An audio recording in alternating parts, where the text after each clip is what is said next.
My father looked Nathan straight in the eye at the country club bar and said, "She's stronger than Ivy. Better equipped for the life you're building." As if I were a liability he needed to help shed. When I found out, something inside me shattered so completely it felt like freedom. So I left Miami, left my family's empire, left the ghost of who they expected me to be, and I built something real from ash. Years later, when I invited them to my gallery opening in Denver, I watched my father's face turn gray the moment he saw my husband. That's when the Raoul story started. I grew up in a house that looked like a magazine spread, marble floors, crystal chandeliers, a pool overlooking Biscayne Bay. But it was a stage set. My father, Richard, was a real estate mogul who saw everything through the lens of profit and loss. My mother, Catherine, had checked out emotionally years ago, existing mostly as a beautiful accessory at his galas. My older sister, Natasha, was the golden investment, polished, ambitious, built for boardrooms. And then there was me, Ivy, the quiet one, the artist, the daughter who didn't fit the family business model. My father never said this outright, but I always understood that I was a disappointment. Not rebellious enough to be interesting, not obedient enough to be useful. I spent my teenage years in art studios instead of networking events. While Natasha was learning to close deals, I was learning to see light and shadow. While she was perfecting her business degree, I was perfecting my craft. Ivy will find her way, my father would say to guests, which really meant, Ivy is finding her own way, and I don't approve. My mother would smile, touch his arm, and change the subject. Natasha never said much about it. She just existed in the space my father had built for her, comfortable, certain, chosen. Then I met Marcus. He came into the studio I was renting in Wynwood as a client. A young architect, thoughtful, ambitious in a way that felt genuine. He studied my paintings like they were blueprints to something important. When he asked me to dinner, I said yes before my fear could stop me. Marcus was different from the men my family tried to set me up with. He didn't care about my father's connections or my family's name. He cared about what I thought, how I saw the world, what my paintings meant. For the first time in my life, I felt seen by someone outside the family apparatus. When I brought him to a family dinner, my father's interest was immediate and calculated. He pulled Marcus aside before dessert. "You work in development?" I heard him ask. "Residential and commercial," Marcus replied. "Sustainable architecture." My father's eyes lit up. Not with approval, but with recognition. Recognition of potential. Utility. After that dinner, everything shifted subtly. My father started inviting Marcus to business events. They'd grab drinks. They'd talk about projects. My father became almost fatherly toward him in a way he'd never been with me. I ignored the early warnings because I desperately wanted things to work out. I wanted one chapter of my life to be simple. The first crack came on a Tuesday. Marcus mentioned casually that my father had invited him to a golf outing. Alone. "Just us and some business associates," Marcus said. "Your dad thought it would be good for my connections." My stomach twisted. "When?" "This Saturday." "We had plans," I said quietly. "We were going to visit the Keys." "We can reschedule," he said with a smile that didn't quite reach his eyes. "Your father said this was important." "Your father." "Not our plans." "Your father." I let it go. Then there were the late meetings. Sudden drinks after work with Richard. Calls that came in while Marcus and I were together. And he'd excuse himself, eyes apologetic, but already moving toward the door. One evening, I found a text conversation between them on Marcus's phone when he stepped out of the room. My father had sent, "She's brilliant with color, but she lacks drive. Natasha understands ambition. She'd support your vision in ways Ivy never could." I stared at those words until they blurred. My hands shook as I set the phone back where I'd found it. That night, I didn't sleep. I lay in bed next to Marcus, listening to him breathe, and felt something cold settle into my chest. The next weekend, I drove to my parents' house unannounced. I told Marcus I was visiting a potential gallery for my work. I needed proof of what I already knew. My father's study door was half open. Through the crack, I could see him at his desk with Marcus sitting across from him. Natasha was there too, perched on the leather sofa like she'd been waiting for this meeting. She's too emotional, my father was saying. Art is a hobby for people who lack focus. You need someone with real ambition, real vision for the future. Someone like Natasha. Natasha smiled, practiced and perfect. I just want you to be happy, Marcus. And I think we'd make a stronger team. Marcus looked uncomfortable, conflicted, already half convinced by the sheer confidence of their persuasion. Ivy is wonderful, my father continued, but she's not equipped for the life you're building. Natasha has a seat on her mother's foundation board, connections in real estate, the kind of woman who elevates a man's standing. Elevates. Like I was an anchor dragging him down. I didn't move from the hallway. I stood there, suspended in the moment, watching my boyfriend nod slowly, watching my father orchestrate my replacement like it was just another merger. When Marcus started to speak, I turned and walked out.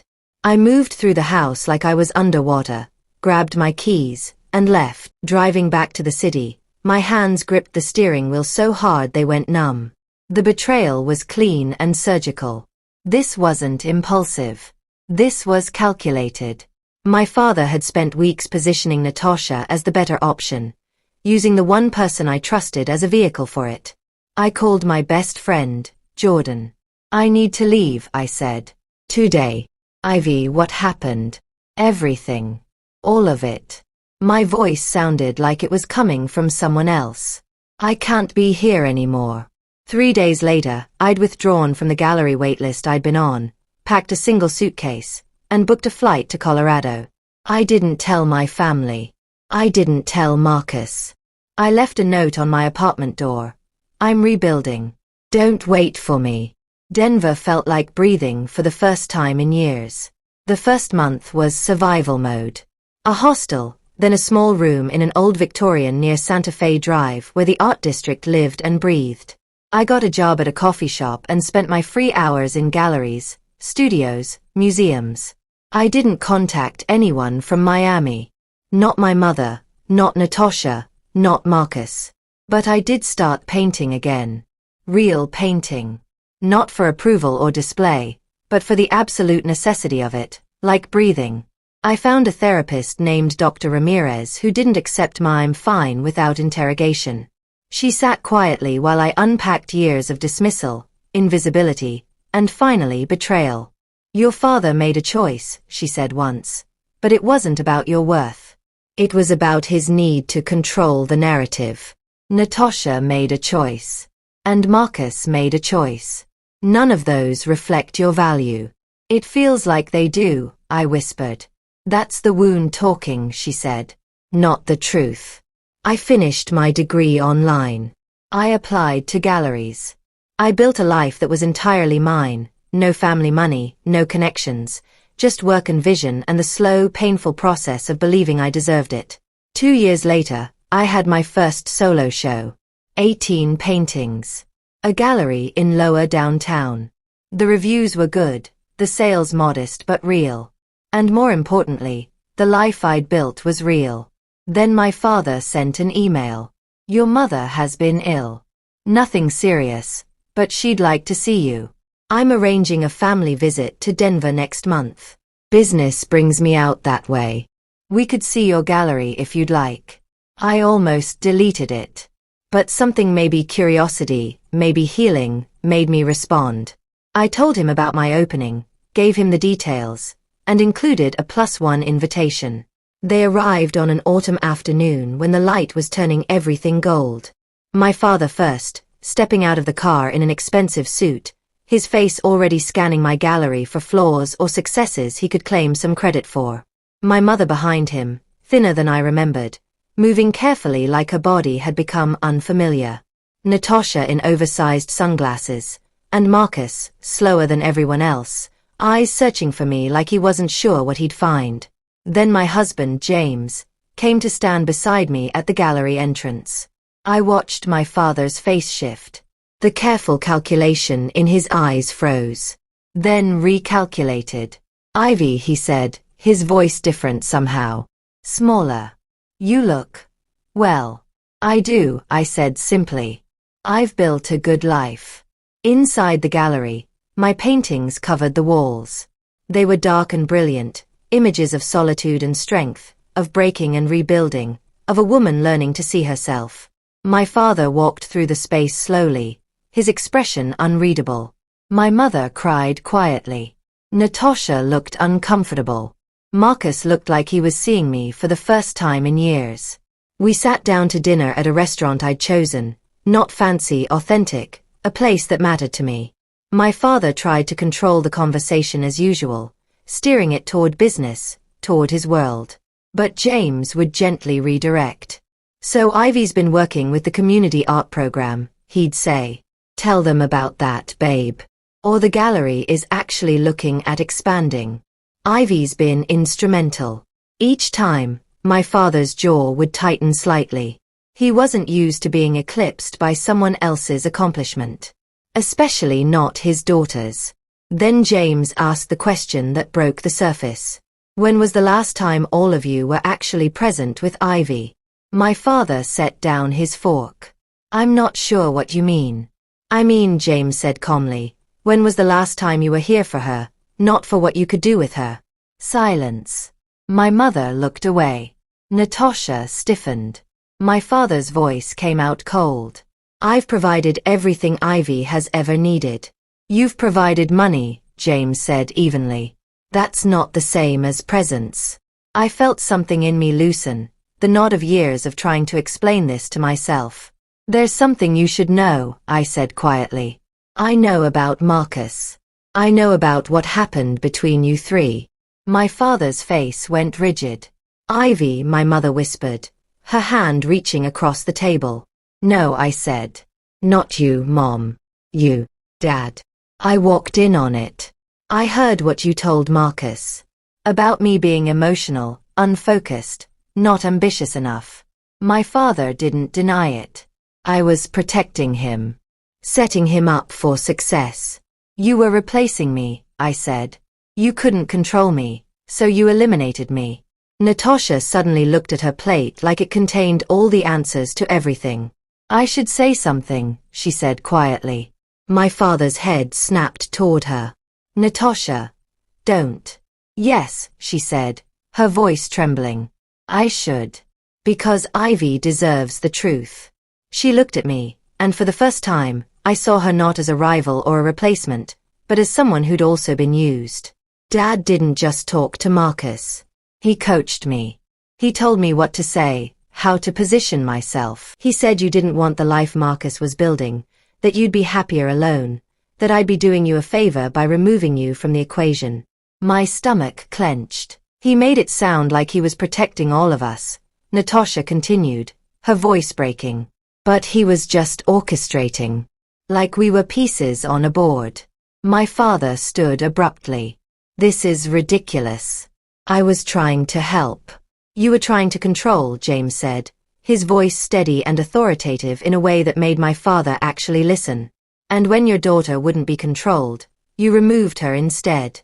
The room felt electric with confrontation. I spent 2 years rebuilding my life, I said to my father. 2 years learning to trust myself because you and Marcus destroyed that trust. Do you understand what that cost me? Ivy, he started. You don't get to explain it away, I interrupted. You made a choice. You chose Natasha. You chose to convince Marcus that I wasn't enough. You made him see me the way you'd already decided I should be seen. My father's face was a mixture of anger and something else, something that looked almost like shame. I came to Denver thinking maybe there was a way to repair this, I said. But I realize now I don't need the repair. I needed the distance. The distance gave me space to become myself. My mother reached for my hand. I'm sorry, Ivy. I should have stopped him. Yes, I said. You should have. She nodded, accepting it, not defending it. Natasha spoke again, her voice small. I'm sorry too. I was so focused on what Dad wanted that I never stopped to consider what was real, what was mine and what was just his projection. Marcus had been silent the entire time. Now he looked up, his eyes wet. I was a coward, he said. I let your father convince me that leaving you was the right thing. I should have fought for us. I should have seen what he was doing. Yes, I agreed simply. You should have. He didn't argue. Just nodded. My father stood. I think we should go. But my mother didn't move. Neither did Natasha or Marcus. My father looked at them, then at me, then at James. No, my mother said quietly. I'm not going. Not yet. There's more to say, and I'm tired of his silence being our family's language. For the first time in my life, I saw my mother refuse my father's script. He stared at her, this woman who'd spent decades being decorative, and something in him broke. He turned and walked out of the restaurant without another word. The silence that followed felt clean. My mother reached across the table and took my hand. I should have done that years ago. Natasha excused herself to call a taxi, but before she left, she hugged me. It felt genuine for the first time in our lives. Marcus approached last. I won't ask for forgiveness, he said. I just want you to know that your father was wrong. About all of it. You were never the problem. I know, I said. And I meant it. When they were gone, James pulled me close. You okay? Better than okay, I said. I'm home. In the days after, my mother called frequently. We talked for hours, real conversations, not the polite surface-level exchanges we'd maintained for decades. She told me about her own dreams, the ones she'd abandoned, the ways my father had diminished her. She also told me she was leaving him. Not dramatically, but deliberately. She was moving to Colorado to be near me. Natasha called too. She was starting over, she said. She'd left the investment firm, was going back to school for something that actually interested her, had moved into her own apartment. I'm rewriting my story, she told me. I'm trying to make it mine. My father eventually tried to contact me. A letter apologizing, but in that particular way that made it about his need for forgiveness rather than my need for acknowledgement. I read it, felt nothing, and moved on. 6 months later, I was in another gallery opening, showing work by emerging artists. The space was packed. Jordan was there. Dr. Ramirez was there. James stood beside me, proud and steady. And standing in front of one of my paintings, a massive canvas of a woman walking away from a burning house, walking toward light, was my mother. She was crying quietly, reading the placard, rebuilding. When I reached her, she took my hand. It's beautiful, honey. You're beautiful. I had to become beautiful on my own terms, I said.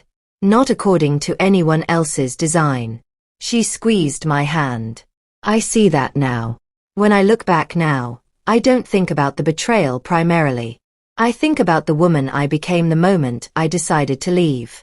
I think about the artist I became when I stopped seeking approval and started seeking truth.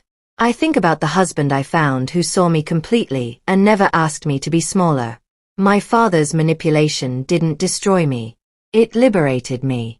Because the life I built in his absence is the most authentic thing I've ever created. If you've survived family betrayal, if you've had to rebuild yourself from nothing, if you've learned that sometimes loving people means letting them go, you're not alone. Share your story in the comments. Click the subscribe button so you don't miss the next story. Sometimes the greatest revenge isn't revenge at all.